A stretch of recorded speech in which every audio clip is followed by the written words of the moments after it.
পাঁচ ওয়াক্ত রোজা নামাজ করিয়া আল্লাহ তুমি তার কবুল করে। আমি দেশে বেশি না ভাই হাত পাতি। নাম পারুন। বাড়ি কোথায়? আলিপুর। আলিপুর কোন জায়গায়? বললে মাদারাসার ওখানে ওই বললে মাদারাসা। মাদারাসা কয় নম্বর? 3 নম্বর। তো আপনার তো দেখতেছি যে আপনি বিক্রি করতেছেন, আপনার সমস্যা কি? আমার মাথার হাড্ডি ক্ষয়ে গেছে, 3টে হাড্ডি ক্ষয়ে গেছে। আর আমার এই ঠ্যাং দিয়ে পাঁচশোর পানি বের করা হয়ে গেছে। তো আপনার ফ্যামিলিতে কে কে আছে? আমার ফ্যামিলিতে আমার একটা মেয়ে আছে, আর কিছু নাই। একটা মেয়ে আছে, আমার মেয়ে আছে। স্বামী নেই? আমার স্বামী নেই, স্বামী মৃত্যু। তাহলে আপনি এখন কি চাচ্ছেন? আমি এখন আর কি সাহায্য চাই। আপনার চিকিৎসা কিরকম খরচ হয়, এগুলো চালান কিভাবে?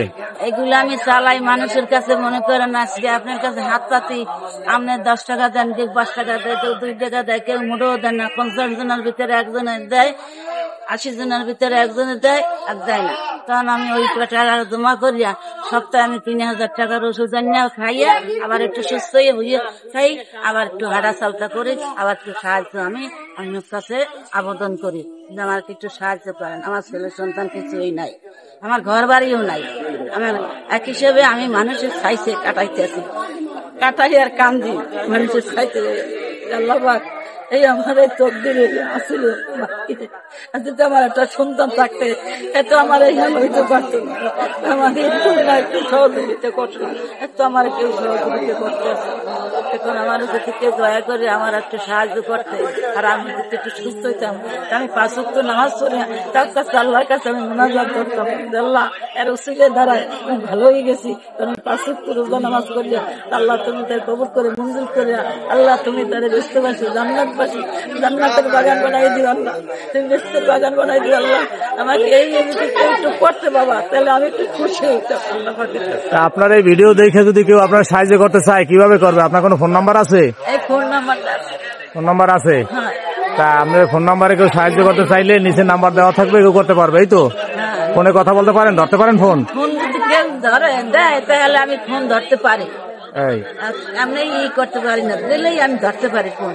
আচ্ছা, আপনি এই কুয়াকাটা এই যে ফ্রাই মার্কেটে কতদিন যাবত এরকম ভিক্ষা করেন?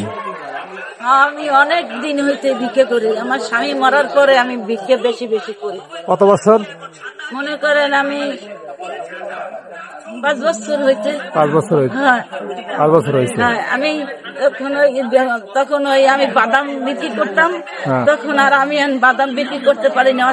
অমুকে লই যায়, অমুকে লই যায়, আমার টাকা পয়সা কিছু দায়িত্ব আছে না। তখন আমি দেশে বেশি না ভাই হাত পাতি, কেন অস্থির হয়ে যায়, হাঁটলেই অস্থির হয়ে যায়, ঘাম দেয়, এতে আগুন উঠতে হাতে এগিয়ে ঘাম এই করে দিশে পাই সিঁড়ে কাইতে চাই। কেন কোনো কাইতে কোনো ওষুধ কে মানুষ, ওনারা কেউ ডাকতিস না, অনেক দুর্বল ওনার এই রোগ সমস্যা। আয় একজন ওনার 5000 টাকা 2000 টাকা ওনার কিছু দান করতে, তুমি কান্দাকানি করে, ওনার তো সেই দানটা কেউ করতেছে না, বুঝছেন?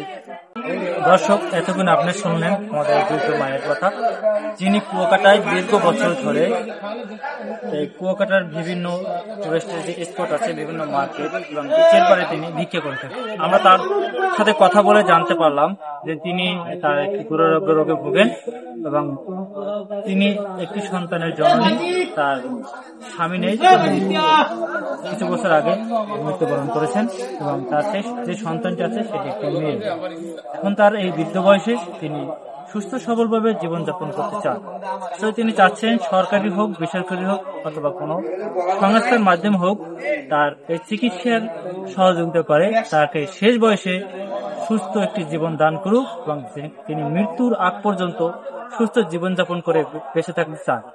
আমরা তার কাছে কথা বলে এতটুকু জানতে পারলাম যে আসলে তার যে একটি বসবাস করার মতো একটি জায়গা নেই, তিনি অন্যের ঘরে বসবাস করেন। এক কথা, তিনি অন্যের আশ্রয়স্থলে আছেন এবং যেভাবে কষ্ট করে তার জীবন পার করছেন। তো দর্শক, আপনাদের কাছে আমরা এতটুকুই আমাদের আবেদন যে আপনারা যারা বিত্তবান আছেন সমাজে, এই অসহায় মায়ের পাশে আসুন, এই অসহায় মাকে সহযোগিতা করুন। ভিডিওর স্ক্রিনে ওনার ব্যবহৃত ফোন নম্বর দেওয়া থাকবে। আপনারা যদি কেউ এই বৃদ্ধ মায়ের পাশে দাঁড়াতে চান, সহযোগিতার হাত বাড়াতে চান, আর এই নাম্বারে যোগাযোগ করে অবশ্যই আপনারা তাকে সহযোগিতা করবেন এবং সুস্থ একটি জীবন দান করবেন।